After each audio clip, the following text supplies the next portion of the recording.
Évangile de Jésus-Christ selon Saint Jean, chapitre 8, versets 1 à 11.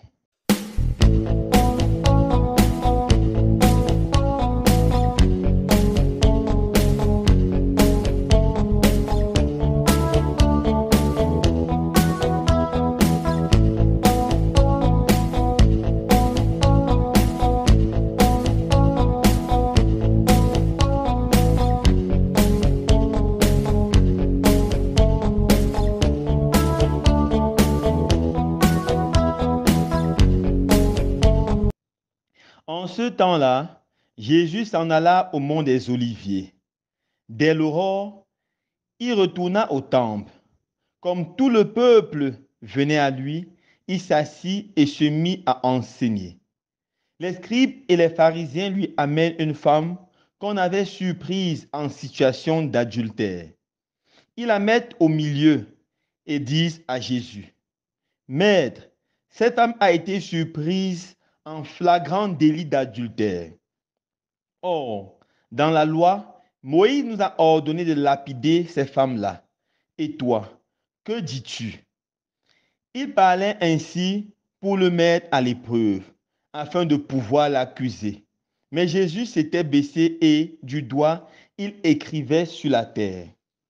Comme on persistait à l'interroger, il se redressa et leur dit, Celui d'entre vous qui est sans péché, qu'il soit le premier à lui jeter une pierre.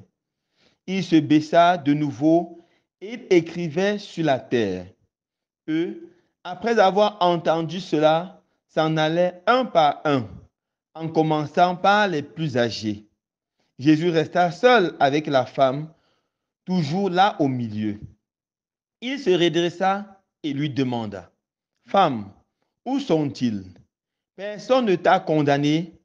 Elle répondit, Personne, Seigneur. Et Jésus lui dit, Moi non plus, je ne te condamne pas. Va et désormais ne pêche plus.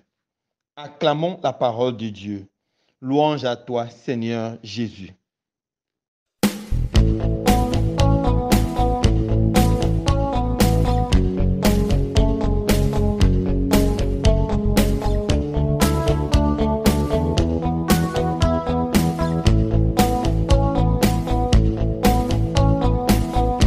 Frères et sœurs bien-aimés, dans l'évangile de ce jour, Saint Jean nous présente une très belle scène. Jésus est en train de prêcher au temple. Les scribes et les pharisiens amènent une femme qui a été prise en situation d'adultère. Avec une violence, ils jettent cette femme devant Jésus et ils utilisent cette femme pour pouvoir avoir des motifs pour condamner Jésus. Ils disent à Jésus, la loi de Moïse nous commande de lapider de telles femmes. Toi, qu'est-ce que tu nous dis? Ils tendent un piège à Jésus. Si Jésus dit oui, lapidez-la, alors ils vont contredire tout son enseignement de l'amour, du pardon et de la miséricorde. Et en plus, les Romains avaient enlevé aux Juifs le pouvoir de tuer. Ils devaient être accusés chez les Romains d'avoir fait exécuter une femme. Si Jésus dit non, ne la tuez pas, alors il va contre la loi de Moïse qui demandait de punir l'adultère. Et il se met contre le peuple. Ils veulent utiliser un être humain, non pas comme une fin, mais comme un moyen pour atteindre leur fin. C'est terrible. L'être humain est un objet. Voilà le grand péché des scribes et des pharisiens à ce niveau. Nous avons à côté la foule. Ils sont là avec les pieds en main, prêts à lapider cette pauvre femme. La foule représente tous ceux-là qui sont prêts à condamner, à exposer le péché des autres, à se moquer des autres, à vilipender les autres. Ceux-là qui sont dans les réseaux sociaux en train de propager tout ce qui est mauvais sur leur prochain, sur leurs voisins. Je me rappelle une fois, c'était pendant le mois du rosaire, j'allais dans une paroisse pour une conférence. Et je suis arrivé, on faisait le rosaire, je me suis assis derrière une femme qui était en train de prier. Et entre deux, je vous salue Marie, elle tape sa voisine, elle dit, tu regardes, tu vois cette femme-là, qui est assise là, regarde-la bien, je vais te dire ce qu'elle a fait. C'est une femme terrible, c'est une femme diabolique. Et elle finit de dire ça et continue. Sainte Marie, Mère de Dieu, priez pour nous pauvres pécheurs. Je me suis arrêté et me posé la question, Comment quelqu'un peut prier le chapelet avec une telle dévotion, mais préparer ses pierres pour détruire une de ses sœurs en Christ avec le commérage, avec la médisance? C'est ça la foule. La foule qui veut exposer le péché des autres alors que son péché souvent est même pire. Voilà la foule. Et Jésus est là devant cette femme. La femme est toute tremblante. Elle sait que sa vie est dans les mains de Jésus ou dans la parole, la phrase que Jésus va prononcer. Elle est comme un animal devant ces gens. Oui, mes frères et sœurs bien-aimés, faisons attention au péché. Le péché nous déshumanise. Le péché nous fait être comme des malheureux, comme des misérables. Le péché est laid. Le péché est sale, surtout quand il est connu.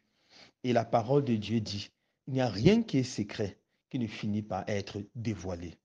Il n'y a rien de secret qui ne finit par être dévoilé. Mais heureusement, Jésus est là. Jésus se baisse et écrit sur le sable. Qu'est-ce que Jésus a écrit sur le sable? Personne ne saura jamais, car le vent a effacé. Mais certainement, Jésus est en train de reprogrammer la vie de cette femme sur le sable. Il disait, tu étais une pécheresse, tu as commis beaucoup l'adultère, mais aujourd'hui la miséricorde de Dieu te rencontre. Mais désormais, tu seras une femme extraordinaire qui va vivre dans l'amour, chercher Dieu, dans la pureté, dans la chasteté. Tu seras une femme extraordinaire. Et finalement, Jésus se lève. Il dit que celui qui n'a pas péché lance la première pierre. Cette parole de Jésus est encore forte et touche tous ces hommes, en commençant par les scribes, les pharisiens. Et rapidement, ils font un examen de conscience. Ils se rendent compte que tous sont des pécheurs.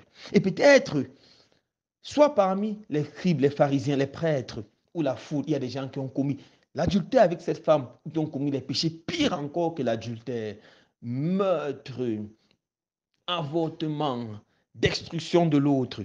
Ils voient leurs péchés et ils se mettent à partir. La pierre tombe de leurs mains et ils partent en commençant par les plus vieux, ceux-là qui ont vieilli dans le péché. Finalement, Jésus se retourne vers cette femme et lui dit, moi non plus, je ne te condamne pas. Va et désormais, ne pêche plus. Vis selon la nouvelle vie que j'ai programmée ou reprogrammée pour toi. Vis dans l'amour, vis dans la joie, vis dans le bonheur d'une vie purifiée, d'une vie transformée. Voilà comment cette belle scène s'achève.